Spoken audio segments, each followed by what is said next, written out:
Now, I invite Honorable Alex Bakunda Byarugaba. He is chair of the Parliamentarian Forum of Disaster Risk Reduction, Parliament of Uganda, the Parliamentarian Advisory Group for Disaster Risk Reduction. Please, you have the floor. I have to add here that this statement will be followed by Chris Okiso, Farmer's Voice, and then probably the last one for today, as we have our interpreters until 10 past 6 p.m. only. That means the last one will probably be the Gobierno Municipal Autónomo de la Santísima Trinidad. Please, you have the floor, Honorable. Thank you, Mr. Chairman. Your Excellencies, distinguished delegates, ladies and gentlemen. On behalf of the Global and Regional Advisory Group of Parliamentarians for Disaster Risk Reduction, I would like to express our most sincere appreciation to UNDSR for the opportunity to participate and also to be heard in the various forums of the Global Platform for Disaster Risk Reduction. Mr. Chairman, the joint event of IPU and UNSDR for the legislators and governance for disaster risk reduction was convened and was also very well attended by over 40 members of parliament from 26 countries and 4 regional parliamentary assemblies yesterday. Our focus, Mr. Chairman, honorable delegates, was on governance for disaster risk reduction. Parliamentarians focused their discussion very much on governance for disaster risk reduction and to obtain the commitment of parliamentarians to HFA2. We all know that disaster risk reduction is often hampered by poor governance at different levels. For instance, even if risk-sensitive regulations or laws do exist, non-compliance in urban planning, construction, environmental controls, or regional development planning are failures of governance that exert a heavy toll on disaster resilience. To build a resilient society, government system should put in place for disaster risk reduction for the post-2015 framework, as it is crucial for achieving sustainable development. The year, as you know, 2015, is a key date for HFA, post-MDGs, sustainable development, and of course, climate change. Your Excellencies, since 2008, parliamentarians have become an important stakeholder for promoting disaster risk reduction. We parliamentarians, therefore, have a critical role to contribute to consultations and to implement the HFA2. Parliamentarians should be recognized as an important stakeholder, as the current HFA only called on governments.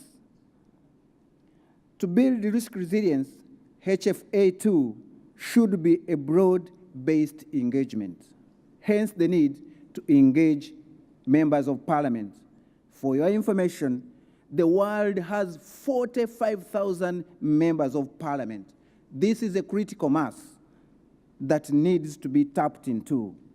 As you know, parliamentarians have the direct mandate of the people, and we will use the tools available to us to raise our further understanding of DRR and promote governance for DRR. Excellencies, ladies and gentlemen, our years of implementation of HFA have indicated that governance for DRR should be strengthened at both local, regional, national, and international levels if we are determined to build resilience of nations and communities to disasters. Governance for DRR and sustainable development are closely interlinked. Effective governance for disaster risk reduction needs to pay special attention to disabilities, the old, the children, and most of all, the women.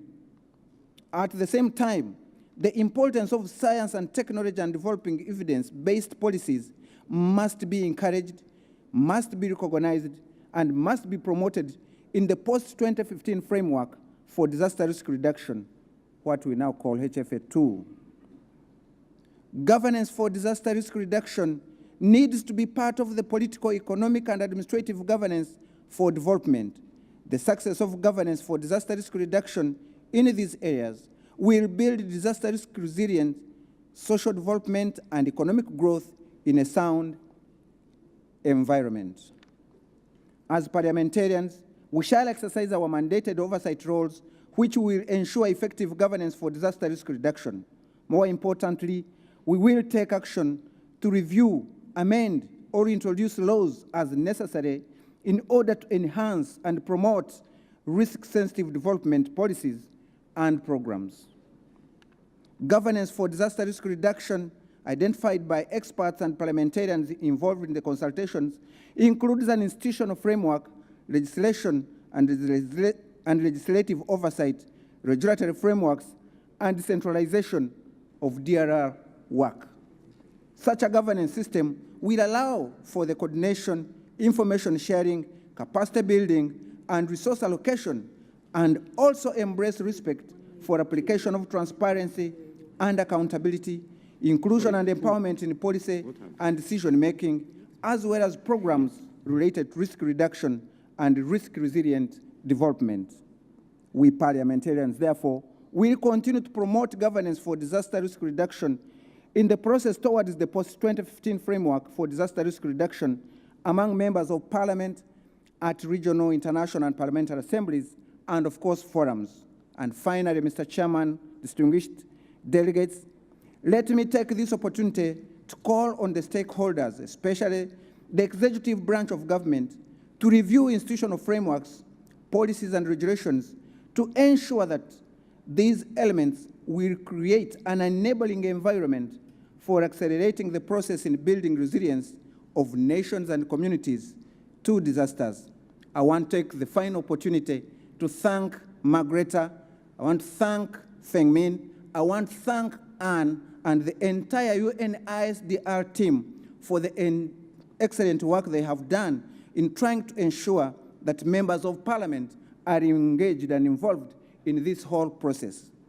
To you, the audience, I want to thank you for your very kind attention. Succeed we must. Thank you.